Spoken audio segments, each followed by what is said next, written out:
Terima kasih Bapak dan Ibu sekalian, teman-teman sekalian. Aman ya, Bang kameramen? Apa saya turun nih? Aman ya? Takutnya saya kepotong di sini, Bang. Kalau saya naik tadi. Oh, aman ya. Oke, siap.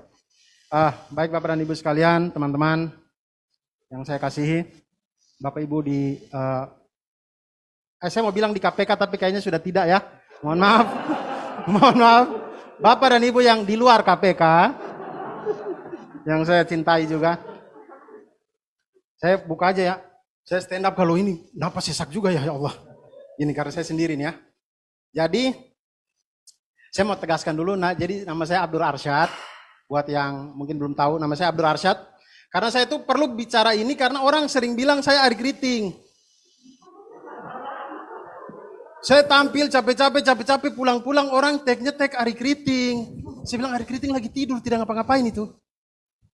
Jadi saya harus tegaskan, saya Abdul Arsyad bukan Ari Kriting. Karena orang sering begitu kan, orang timur itu dipikir sama semuanya. Lihat saya dipikir Ari Kriting, lihat Ari Kriting dipikir Chun Funky Papua. Lihat Chun Funky Papua dipikir Lukas NMB, pokoknya begitu saja terus. Begitu saja. Begitu saja, pokoknya dianggap mirip. Mungkin karena orang-orang anggap orang timur itu mirip, mungkin itu juga yang menjadi alasan kenapa Persipura pakai nomor punggung. Kalau Persipura tidak pakai nomor punggung, mungkin dari kiper sampai penyerang semua bawa Salosa. Semua bawa Salosa itu. Bahkan Persipura ketemu dengan Persiwa Wamena, bermain di Jayapura, satu stadion bawa Salosa. Kita mau foto tuh bingung, bawa Salosa banyak sekali Yang asli yang mana nih bawa Salosa? Dan sekarang Liga 1 sudah bergulir ya teman-teman. Sudah bergulir walaupun tidak menggunakan, tidak dengan penonton. Jadi sendiri saja. Tapi menurut saya sih, kalaupun ada penonton, Liga 1 sudah tidak terlalu seru karena saya yakin tidak akan ada poster I Love Indosiar ya. Karena sekarang angkat poster kan diciduk ya. Angkat poster diciduk. Tidak ada lagi. Orang bikin poster bingung tuh. Aduh, udah gak laku nih poster-poster Korea-Korea itu udah gak laku tuh, diangkat diciduk. Dan kemudian saya ini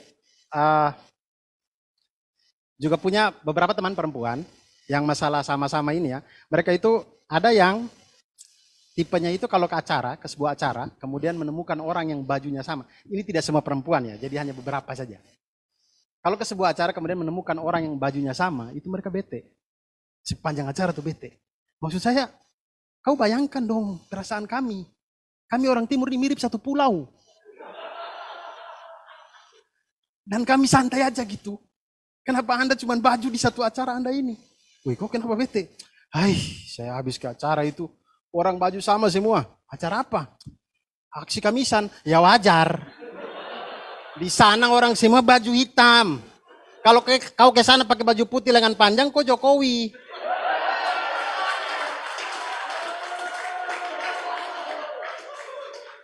Bapak kemana aja Pak?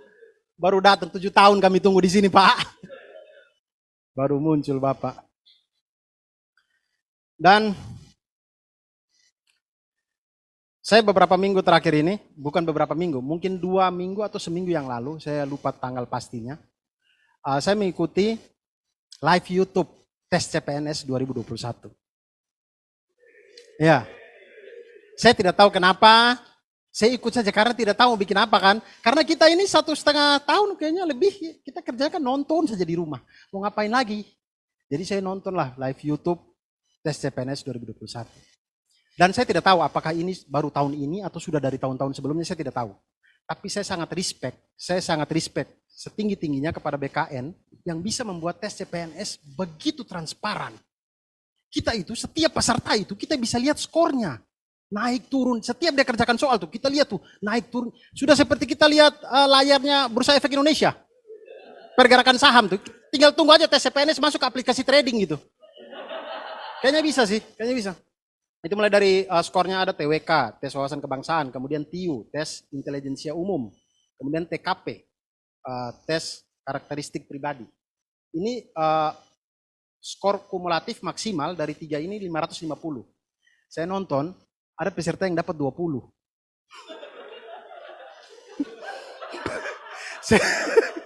saya tidak tahu apa yang dia kerjakan. 550 maksimalnya. Dia dapat 20. Saya curiga, dia tidur di ruang sidang, di ruang ujian atau bagaimana gitu. Tapi kemudian ada keterangan lah, ada keterangan. Jadi cek punya cek, dia ini sudah mengerjakan tuh, sudah sampai habis, tapi dia lupa save. Jadi kasihan juga gitu, dia lupa save. Tapi yang maksud saya di sini, ketika saya lihat itu saya takjub. Maksudnya saya tidak pernah melihat CPNS setransparan itu. Maksud saya, kalau BKN bisa membuat tes CPNS satu Indonesia ini transparan, kenapa dia tidak bisa membuat tes TWK di KPK transparan? Apa susahnya?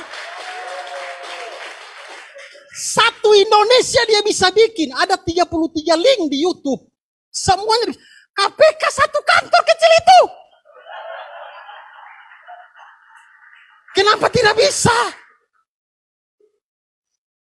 Wah, soalnya kalau tes TWK CPNS itu tes tulis, kalau KPK kan ada wawancaranya. Ya tidak apa-apa, pasang kamera kami nonton. Bapak dan Ibu jangan underestimate terhadap kemampuan kami menonton ya. Kami disuguhi hal-hal yang ini aja kami nonton. Kalau ILC itu masih ada, waktunya 5 jam, semuanya ngabalin ngomong kami nonton. Kami bisa. Kami betah melihat Bapak ngabalin bicara 5 jam, kami betah. Apalagi tes TWK ini, kami bisa nonton. Bapak Ibu pasang aja. Katanya kritik harus pakai solusi. Menurut saya sih, ini saya kasih solusi kepada Bapak Presiden karena MA bilang keputusan di tangan pemerintah. Bagaimana begini Bapak Presiden? Bagaimana kalau kita bikin, karena temuan ombudsman dan juga Komnas HAM tidak bisa kita anggap angin lalu kan. Itu lembaga negara juga gitu.